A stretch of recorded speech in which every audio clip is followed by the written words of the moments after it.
Welcome back to What's New in the Lou with Alexis Zotos, presented by Caldi's Coffee. This is your can't miss weekly podcast where we are helping you stay in the know in St. Louis. So we're talking the best new restaurants, the can't miss events, but most importantly, the people that continue to make St. Louis the best place to live and visit. Stick around for the end of the episode because we're going to give you a calendar of events happening this week so you know exactly what to do with your week and your weekend. But I'm also going to give you a little bit of a heads up. For this episode, we're talking about Counterpublic, which kicks off in a month from now. So plenty of time to get it right on your calendar. And I am joined by Executive and Artistic Director James McAnally. Thanks for being here with us. Oh, thanks for having me. Counterpublic, I think, is just one of the coolest things that we have got going on in St. Louis. And I think there's still so many people who don't know about it. So we're going to change that with our conversation today. Definitely. So what is Counterpublic?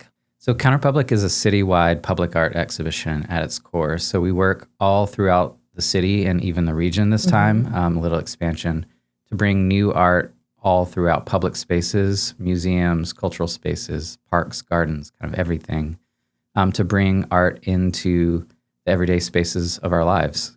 So we think St. Louis needs more art in our neighborhoods, not just in the museums and galleries, but where we live and spend time.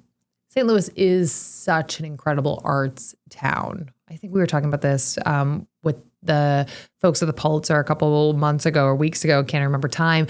But we get a lot of national and international attention on our art scene, but sometimes not enough locally. People don't even realize what's right here in their backyard. Is that a big goal, is to sort of help the St. Louis natives understand what our art community really has to offer? For sure. We really envision Counterpublic as the moment where the art scene kind of works together. And that's more true this year, I think, than ever. So there will be projects at St. Louis Art Museum and the Pulitzer you just mentioned, Contemporary Art Museum. So really like thinking about the whole ecosystem. And I do think like St. Louisans just don't know what is right here at hand a lot of times. We talk about free. For free. It's like we have incredible museums and they're all free. And then Counterpublic creates that moment where we're like, right, like St. Louis for many people is like not the first destination to go see art and culture, even though it is incredible. So with Counterpublic, we imagine like this is the moment where you're like, everything is happening. Come at once. This is the moment where like the world really shows up to St. Louis.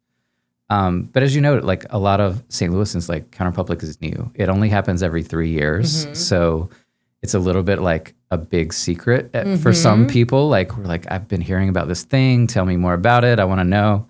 But even in 2023, the last time we did this kind of full citywide exhibition, we tracked and we had about 200,000 people visit. Wow. And it was from 36 states, 12 countries who were flying to St. Louis to see Counterpublic. And then at the same time, we were like, we want to make sure that this is for St. Louis first. So everything we do is free, continuing the tradition, make sure art and culture is free. And it's all throughout the city. So places like the City Museum will have projects, Riverfront, spaces that people like can't access on a daily basis. So there's some cool venues on Laclede's Landing and the Southern Riverfront, the new Gateway South development is one of our big sites. So places that like you can't go every day, we're bringing art to as a kind of way to see our city differently. Yeah. How important was that this time around to kind of expand where the art was going? Yeah, I mean, it changes every time. So we start, with these partnerships and making sure it's in the venues that are showing art all the time, but also it starts with kind of community conversations. We talk to people for a year solid. Truly, we met with about 1,200 St. Louisans to inform like where do you spend time, what's important to you, what do you want to see differently, and we kind of landed at a few different like anchor points. So when we bring people to a neighborhood, there is like a full exhibition in that place. So that led us to the Riverfront as a major focus site, which it's like the reason our region is here. I am team incorporate that Riverfront in as many ways as possible. Totally. And we were like, we want to bring this exhibition to the Riverfront. And then you're like, where can you even like get to the water? And so it is across, like literally at the steps of the arch. There's going to be a project directly in view of the arch, and then both north and south, so that the work kind of brings you to the water, very like physically, but also in the content. Other places that came up, like we're working at the International Institute. There's a whole host of projects, which I'd love to talk more about. But like their campus is kind of being, re-enlivened as a kind of like arts and culture hub. So what you experience maybe at a place like Festival of Nations that they produce, it's like bringing that back to their building. Amazing. With like art, food, and music there. And then some other places like the National Building Arts Center across the river in Sauget, place that I've even been there. I mean, I've been to Sauget, but I haven't been to that. Yeah, we've all been to the Oz at least once, right? Pops, late night. But it's in a former steel foundry there. So they actually have the largest collection of like architectural fragments and built environment in the whole country. Wow. And it's just in this archive and museum that is mostly open only by appointment. So I think a lot of people haven't been there. Yeah. But it will be one of the sites too. What excites you about bringing art into maybe more atypical spaces?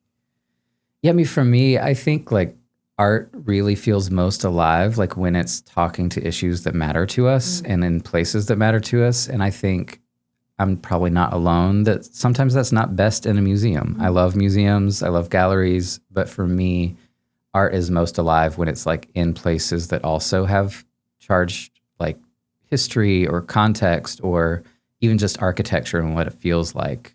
So for me, it's a good entry point, I think, to art, to understand like this is something that is made for this place. I'm being invited into it. And it's kind of lowering the barriers of what you feel like you need to understand or know. And I don't know. I mean, St. Louis has like so many incredible places, and it's really often hard to find them or hard to be invited to go there. So we wanted to make more points of invitation, I think. One of the things that I think is important for people to understand when they think about and try to understand Counterpublic is it's not maybe art in what you think of art. It's not, you're not plopping a painting or a sculpture down into these places. This is a wide variety in what the word art means. So describe that as people are trying to understand, what are we talking about? You guys are doing from everything from performance to physical art to all varieties. So talk a little bit about that. Yeah, I mean, there's a huge entry point. Like if you're interested in kind of any creative form, there's probably something for you in Counterpublic, and that's definitely by design. For this exhibition, a kind of really interesting piece, there's an artist named Alice Bucknell who made a video game of St. Louis. So it's a video game that is playable at the City Museum, at our Riverfront hub, and then also online. So it's something that will be free and available to play. And she took St. Louis and specifically the City Museum as like a starting point of the ways in which the city can be reimagined and reinterpreted over and over again. So you go to the City Museum and you have this building that was a shoe factory. You have all these architectural fragments, and an artist, Bob Castley, kind of imagined that as a play space. And so this video game is really similarly like carrying that like energy forward of like, how do we reimagine our own space, but as a playable video game. And it's got the kind of like Super Mario vintage aesthetic. Well, it's so fascinating because there might be some like that say, well, how is a video game art? And is that a question that you are prepared to answer and prepared to help people think about, that art doesn't have there is not a specific definition? Yeah, I mean, I think sometimes we get hung up on those definitions, right? Like, is a video game art is maybe like less important to me is like, did this video game cause you to think differently? Did it cause you to maybe like imagine your city differently? And like, those are the types of questions I think we're more interested in than like redefining how people like think about art. But for me, those kinds of questions are like core to it. It's like building something with intention to cause us to think and feel differently, to maybe like reflect on ourselves. And I think all art fundamentally does that. And I'd say all of our projects for sure. It's like leans into the like, maybe it's very accessible forms like a video game, but it's trying to cause you to like have a different experience than you would any other day. Like, you know, you're going through your day and we want you to encounter something very different than maybe what you expect. Yeah. And I think that is one of the things that people maybe get a little hung up on, is that if they don't understand it, or they don't understand why something is art, they're like, it's not for me.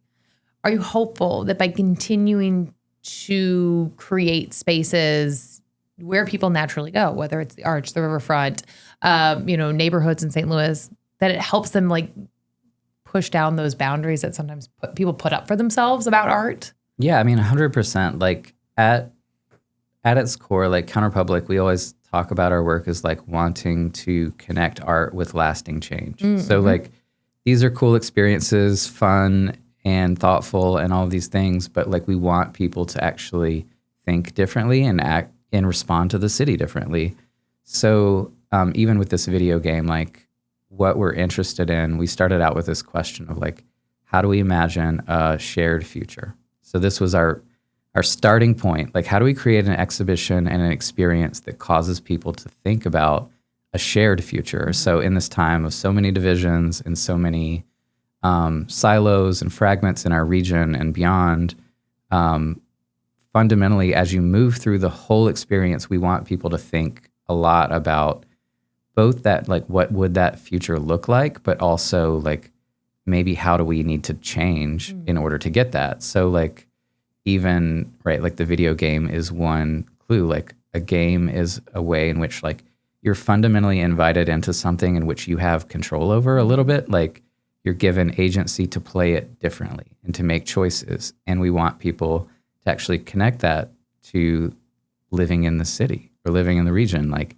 you have agency to change this and change the outcome. And that that's kind of like the thread running through the whole thing. After 32 years, Caldy's Coffee has finally introduced its first signature drink. The new Highlander Grog Latte takes one of Caldy's most loved coffee flavors and turns it into a handcrafted espresso drink, featuring a house-made syrup with notes of maple, butter, and warm spice. It's fun, familiar, and refined, the kind of drink that hits during a busy morning or afternoon break, and most importantly, it reflects the same commitment to quality and craftsmanship that has defined Caldy's Coffee since 1994. The Highlander Grog Latte is available now at all Caldy's coffee cafes.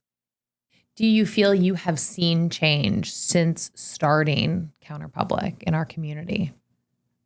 I mean, I really have, like, just in our own work, and I'll like go from there, but like in our own work, we noticed that when people talked about Counterpublic in the last time in 2023, they used the word hope. Like I felt more hopeful, and like this caused me to feel like something different could happen.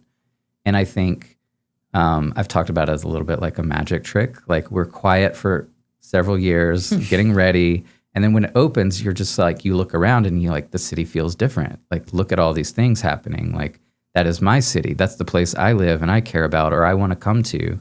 And I think, so there's that fundamental, like maybe more feels possible when this works. But like practically, I mean, for us, like all throughout, we're trying to like kind of take action in certain areas. So some people found our work through an effort at Sugarloaf Mound in the last edition, where we're like, we brought art and experiences and education to this, like the last intact Native American mound in the city. And through the exhibition though, like eventually we returned it in full to the Osage Nation in partnership with them. So very literally, like art can like change the situation and change the place that we live. So those are like a couple of the ways in which we hope people can like, attach themselves and see like something could change. You mentioned, popping up. So it officially kicks off September 12th. Yes, right? September 10th, opening party. September 12th, everything's open. Everything's open. And then it goes through December. So how should they plan this? How should they plan to experience this? There's a September, October, November, 3 months. 3 months. Don't make me do math.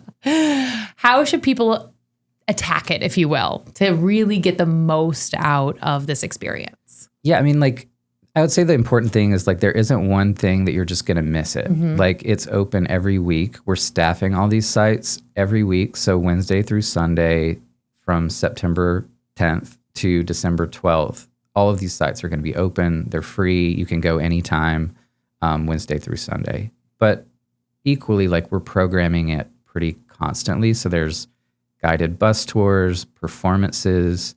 There will be DJ sets. There's food experiences. There's really like a lot of entry points. But we would encourage people to come out for opening weekend. So September 10th, we have our public opening is at Powell Hall, where the symphony plays.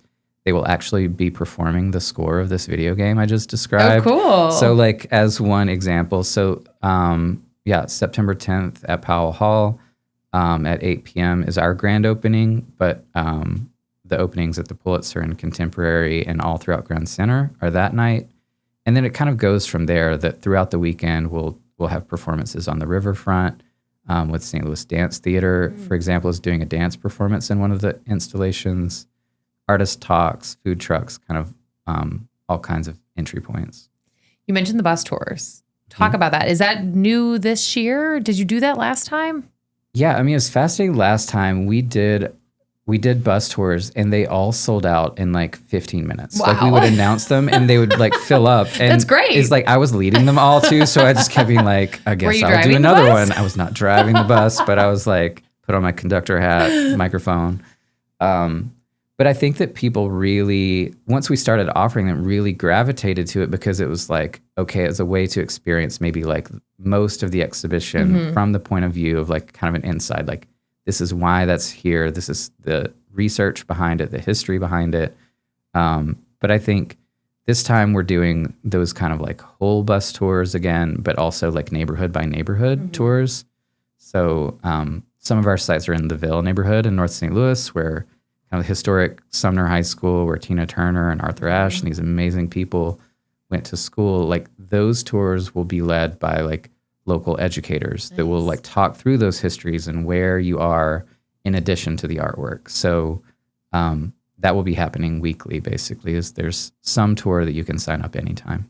There's a lot of make your own adventure when it comes to Counterpublic and how you want to experience, how much you want to experience. If you want to experience all of it, or just pick a weekend and see as much as you can, or try to space it out over the 3-month period. Yeah, I mean, like if you're living in St. Louis, I think that you'll probably bump into things like not even expecting it. You'll sort of like look around and like see something that's you're like, that wasn't here before. What is that? And like maybe lead with curiosity. But otherwise, yeah, I think it works best when you sort of make a day of it. Like take a weekend, go get coffee, and you go to a few things. And then you can do that again another time. It's open.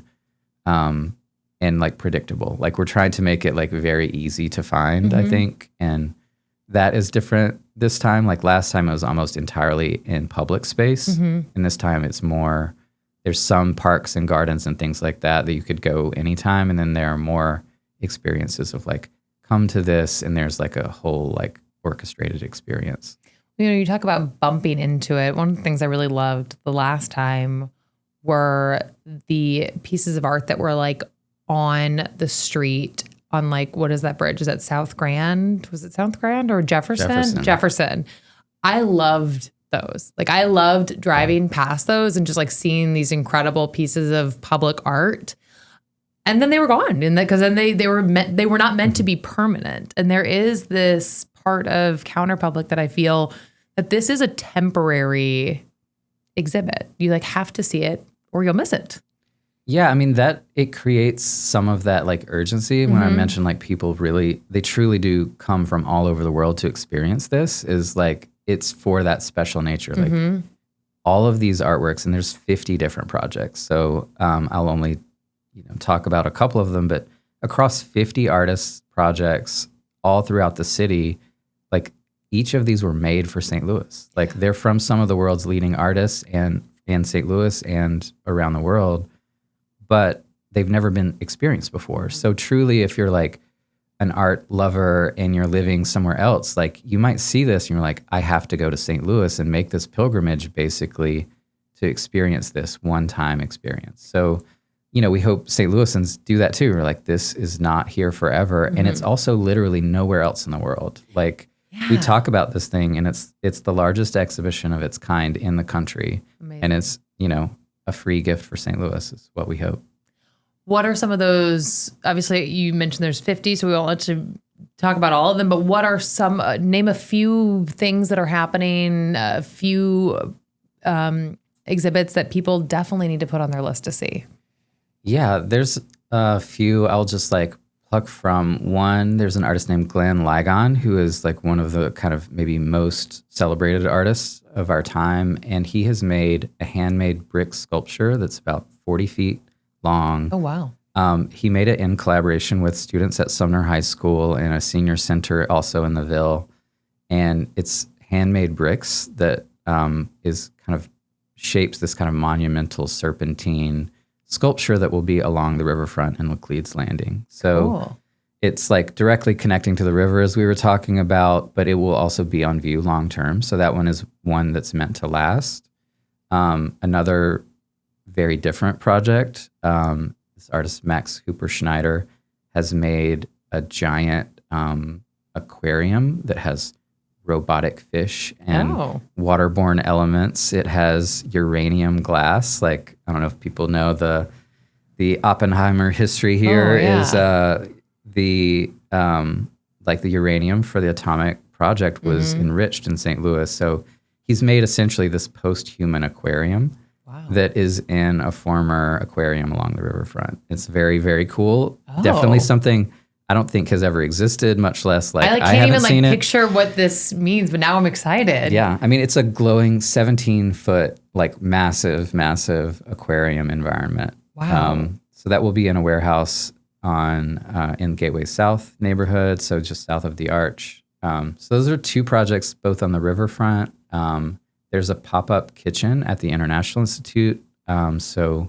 Refugee resettlement agency that's been around for over 100 years. So it's one of our main sites. And at key weekends, including the opening weekend, this artist Rikrit Tiravanisha, who's a Thai artist who works with food. He has worked with local immigrant chefs to do these series of pop-up meals, essentially. Cool. So you can sign up.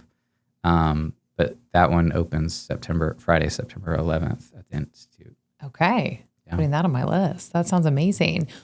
When you think about not only bringing the rest of the world to come see the art that you guys are working on and helping display with Counterpublic, what does it also mean to bring some of these world-renowned artists and to our community and show off St. Louis in that way? Yeah, I mean, I think we often sell ourselves short, as we were mentioning. We have one of the best art scenes in the country, I think, and always getting better. And I think when other people show up to St. Louis, they look around and they're like, look at this amazing food scene, look at the architecture, look at all these free museums and the botanical garden and all these amazing resources.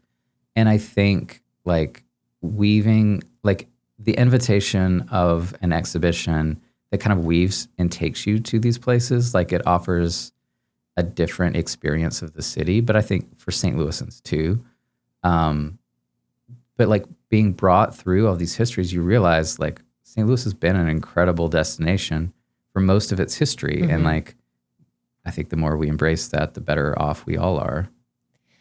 You mentioned the idea of kind of helping St. Louisans almost experience the art and the city, maybe even through that tourist lens, experience your city in a way that you haven't before.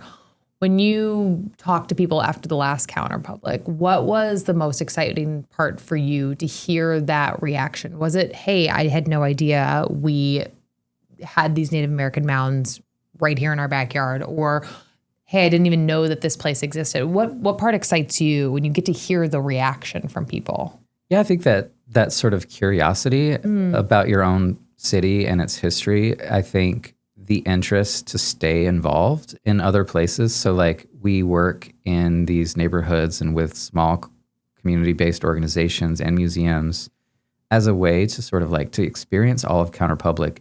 You kind of have to go to places that you're not familiar with or you're not comfortable in maybe. And I think it's very easy to stay in your own neighborhood and stay in your own groove.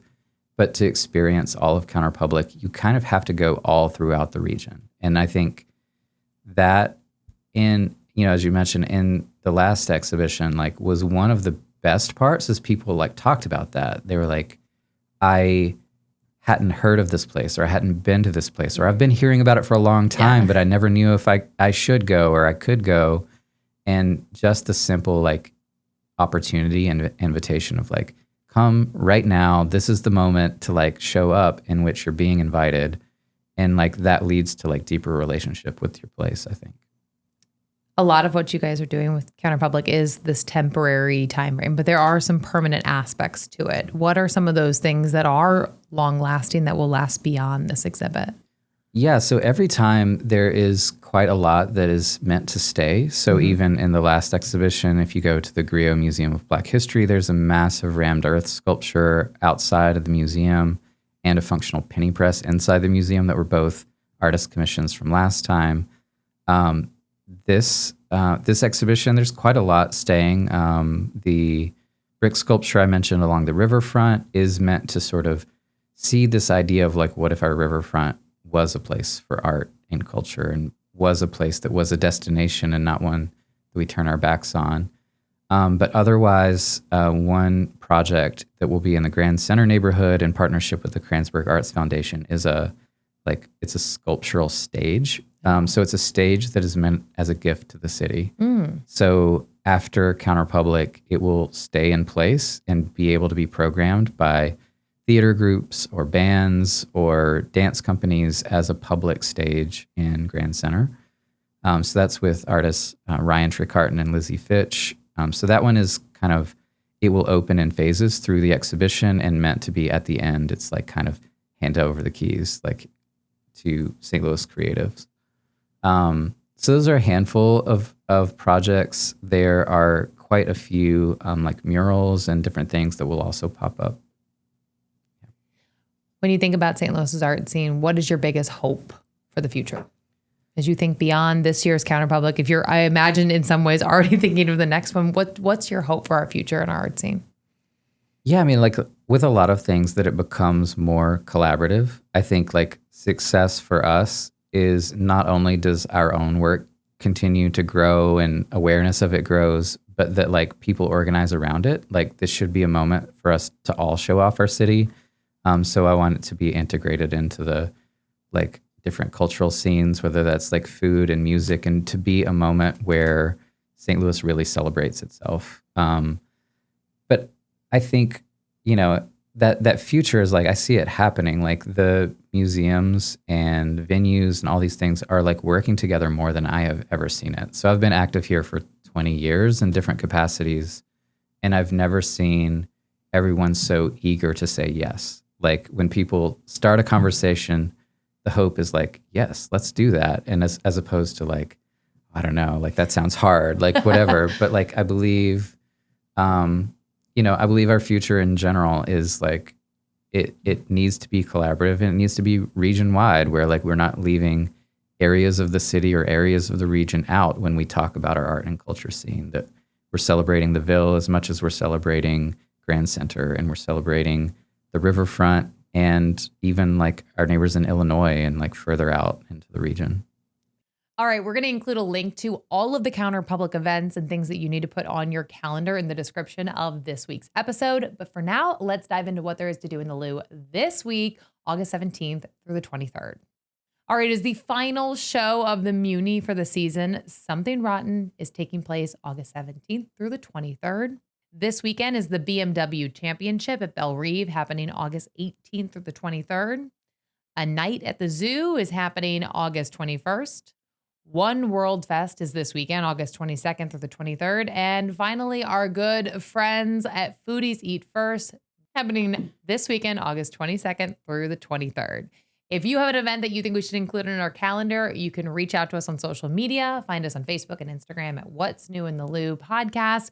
Go ahead and give us a follow and a like while you're there. Thanks as always for listening, and we'll see you back here next week.